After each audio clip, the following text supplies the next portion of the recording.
From the station working for you, this is WRTV News at Noon, streaming now. And thanks for joining us here on the news at noon. I'm Lauren Casey. Todd Clausen is standing by from home this midday. Todd, I haven't been outside yet, but anyone who hasn't been outside will need to get outside at some point today.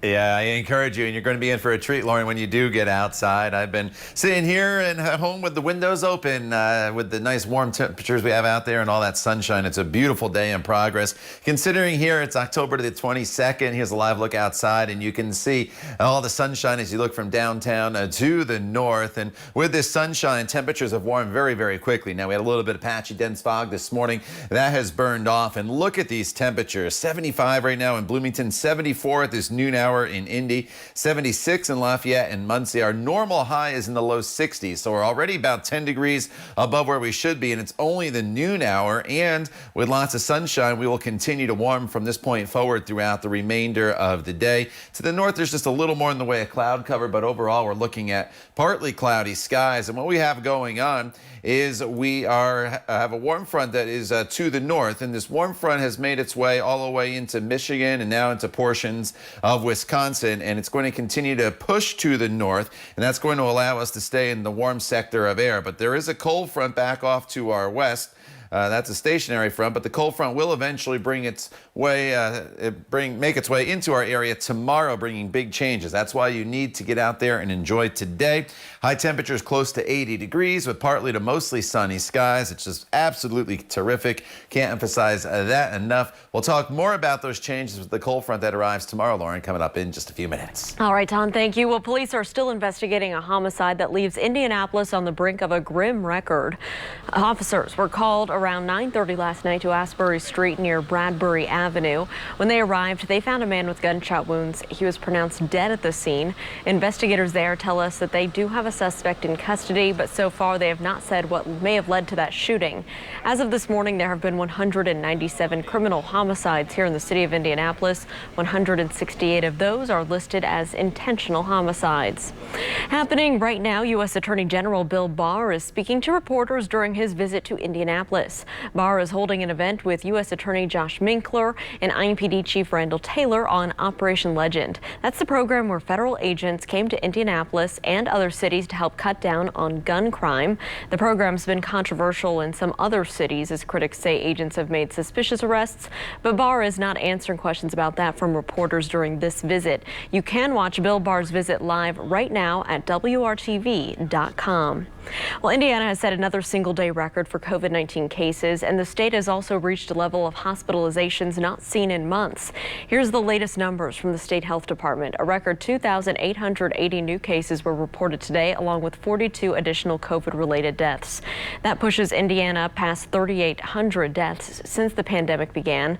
Also, the number of people being treated for COVID-19 in hospitals is now above 1,500. It's the first time Indiana has been at that level since back on May 4th. Students in one school district went back to full-time virtual learning today because of a COVID-19 outbreak. All schools in the Charles A. Beard School Corporation out in Henry County are back to online learning. The district schools serve Knightstown and the surrounding area. The superintendent says that the move was based on a recommendation from the Henry County Health Department. He says their target date for having students back in the classroom is Monday, November 9th. Here's a look at the COVID-19 status map for each Indiana county. You can see that the number of counties at the highest orange and red levels has more than doubled since last week.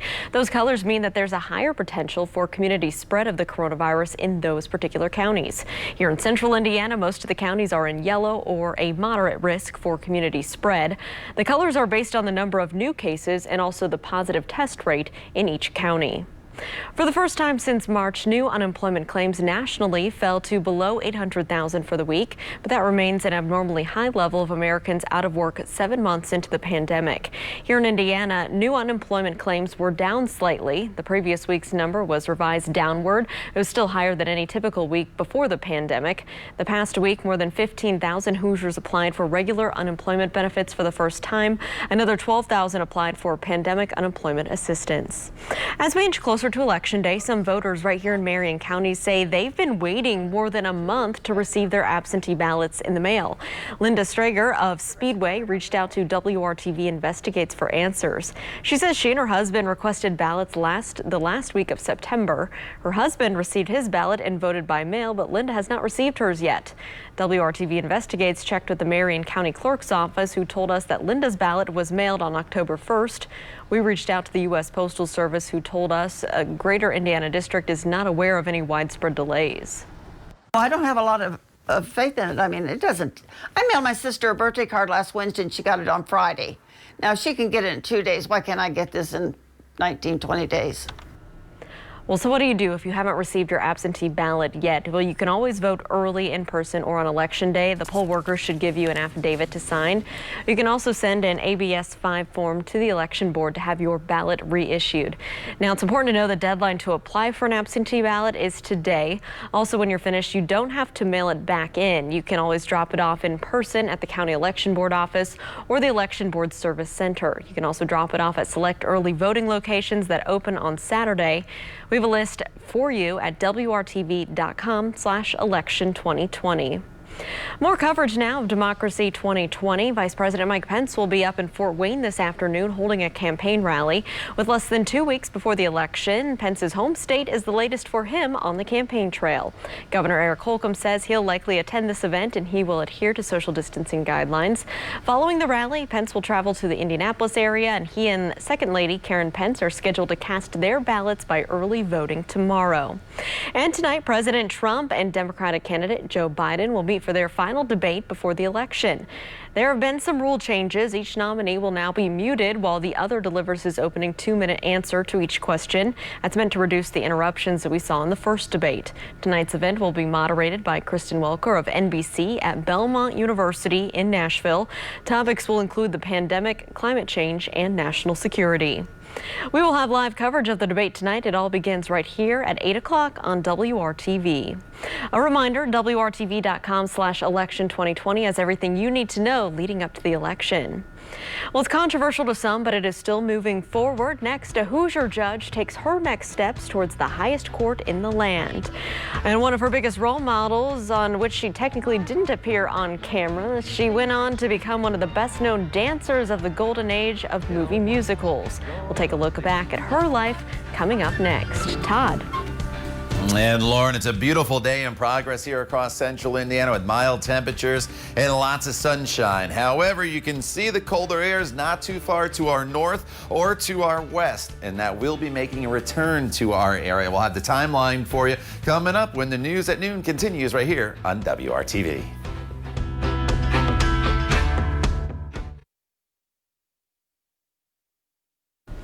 The Supreme Court nomination of federal appeals judge Amy Coney Barrett is officially on to the full Senate.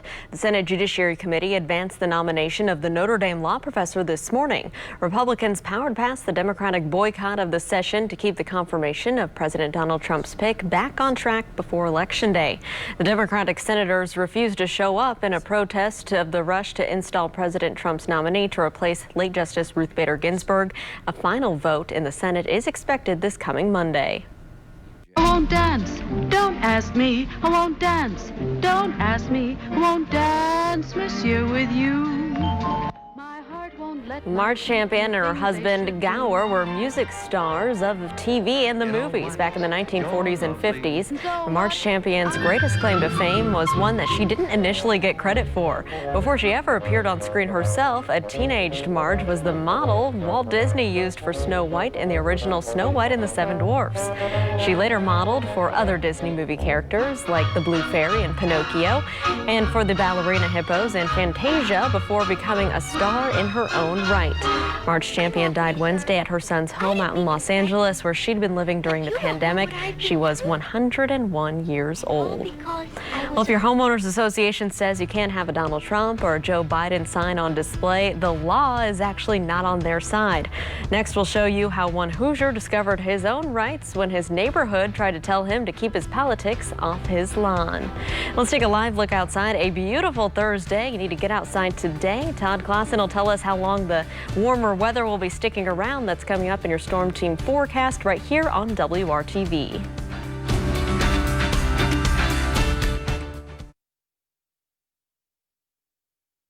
Well, a Johnson County man makes a discovery about the legality of political signs in your own yard. The homeowner found that there's a law that you may not even know about. It keeps homeowners associations from regulating political signs close to Election Day. Our own Troy Washington explains the law and its impact on you. A lot of HOAs may not even realize that this code exists. Chris Shutley thinks he may have stumbled upon some useful information for homeowners wanting to show their support for political candidates by putting signs outside of their homes. Scanning through the Indiana code and eventually found it, and I'm glad that I had, and I hope that it helps other people in knowing their rights. The code keeps homeowner associations from adopting or enforcing rules prohibiting certain types of signs on a homeowner's property from 30 days before an election until 5 days after an election. Shutley only found this out after having his own encounter with his neighborhood's HOA. Put up election signs. This year I put up an 8.5 by 11 sign in my window. It was around August, and I got an email from the board asking me to remove it. Went back and forth with them on a couple emails, and then eventually I went ahead and removed it. He waited until October 3rd to put the sign back out, this time armed with knowledge that he says protected his rights. He soon noticed neighbors followed his lead. I felt like they were just playing a bit of a power trip, and I didn't think that I should allow them to do that since I was protected by Indiana code to have a sign up. Shutley and his neighbors have since been allowed to keep their signs out without any pushback. Working for you in Greenwood, Troy Washington, WRTV. Troy, thank you. Now, this law applies to signs for or against candidates in either a primary or general election. It also applies to signs supporting or opposing a political party, as well as signs urging people to vote for or against a referendum question. All right, as you're heading outside today, maybe around your neighborhood for a walk, Todd, it is the perfect day to get outside. We got to soak up these bonus days, as you always call them. You really, really do, Lauren. You know, you think back to earlier in the week, it was so wet across the area. You really didn't have that opportunity to get out. And we were highlighting all week long that today was going to be the best day, and it's shaping up to be just that. A live look from downtown to the north, and there's just a few puffy clouds there well off in the distance as you look to the north. Otherwise, lots of blue sky, and with a southerly wind and all that sunshine, temperatures are well above the normal high for this time of year already, as everybody's in the 70s except for Columbus, but I think that thermometer is probably running a little bit cool, as is the one down there in Bedford, as you're probably in the 70s as well. 76 in Greencastle, 74 is the current temperature in Indy. A couple 76s there to the north. You don't have to go too much further north than central Indiana, though, to get into some cooler temperatures up towards South Bend and then into the 40s in Michigan. And then you look back to the northwest and you see temperatures that are in the 30s in Minneapolis and Sioux Falls. So you see exactly where the warm front lies. And thankfully, today we are in the warm sector of air. It's an absolutely beautiful day for us, and you really do need to take advantage as temperatures will climb a couple more degrees to highs that will range anywhere from about 78 to 81 degrees. So we are all kind of in the same air mass here today with that warm front far enough to the north now. There's no big temperature spread. So take advantage and get outside and do whatever you can. Maybe some fall cleanup with the leaves or just some exercise walking around the neighborhood or the golf course. You see the rain pushing further north into Michigan. That's where the warm front is. We have an area of low pressure near Minneapolis, and on the backside of this system, the cold air is in place, and it is going to advance in our direction, unfortunately, as we go forward into the next day. So this evening, if you have plans, very comfortable. You probably don't even need the light jacket if you're doing outdoor dining with temperatures in the 70s. We're in the 60s overnight. We start tomorrow off right around 67 degrees. We do climb up into the low to mid 70s tomorrow before the cold front goes through. But look at the temperature drop from 2 p.m. to 6 p.m. We go from the 70s into the 50s. So as soon as this front comes through, temperatures will immediately drop across the area. It's not a slow progression. It's an immediate and drastic change. Could be a stray shower as that front approaches in the morning hours, but as it comes through in the afternoon hours, that's the best chance of some scattered showers and maybe a rumble of thunder, but we're not expecting any widespread severe weather, even though this is a very strong cold front, because look at the temperatures. Saturday 54, 59 on Sunday. Saturday looks dry at this point. Sunday does look like rain chances return to the forecast, at least fairly late in the day. And then Monday potentially fairly wet across the area with temperatures right around 60 degrees. But then much of next week is going to be below normal, Lauren, with temperatures in the 50s and rain showers through at least midweek. So that's why enjoy today and at least the first half of tomorrow if you can't get out during the afternoon hours this Thursday. All right, Todd, thank you so much. So a historic and disproportionate number of women have left the workforce since the start of the pandemic, and new studies are showing that many more are considering downshifting their careers. Scripps reporter Alicia Nieves shows us the long-term damage experts are fearing. So here are two of my, I don't know if you can see them, two of my girls. In addition to twin 3-year-old girls, Ashley Stewart has a preschool-age son. The mother of 3 started this year as a part-time occupational therapist, excited though about growing her career. I had just found another position that I was going to start in part-time in addition to the one I had, and I was hoping to build my career with that and move up to like a heavier part-time or even a full-time position. But the pandemic hit, and she, like many, had to reevaluate what was best for her family. I switched to doing just a couple of virtual sessions on my computer during the week, and it ended up that it was just too much to handle with the kids here screaming in the background or climbing on me while I was trying. So I ended up just stopping altogether. I was excited to be starting to work more, and I'm sad that I'm not getting the opportunity. Ashley Stewart's decision has become a common one for women across the country. Just take a look at this data from the Department of Labor. It shows women are leaving the workforce at a rate 4 times higher than men. The number of women who have left is startling because at the beginning of the year, we were celebrating the fact that women were 50% of the workforce. So we've lost significant gains since then. Nicole Mason is the president and CEO of the Institute for Women's Policy Research. We can draw the direct line between the lack of childcare and daycare closures to women exiting. Experts like Mason are concerned if women continue to drop out of the labor force at this rate, a decade or more of women's equality and progress in the workforce could be erased. Employers have a role to play by making sure that their workplace policies are flexible, providing childcare subsidies. The federal government has a role to play by, instituting a national care infrastructure that will do more to keep women in the workforce by making sure that they have childcare and other supports. Steps that could help women again move forward in the workforce instead of back. I'm Alicia Nieves reporting. Well, here is a live look outside right now, a beautiful Thursday, and up next we have some good news for one agency that had to take its big fundraiser virtual this year. That story plus one more check of your forecast are next. You're watching WRTV News at Noon. Stay with us.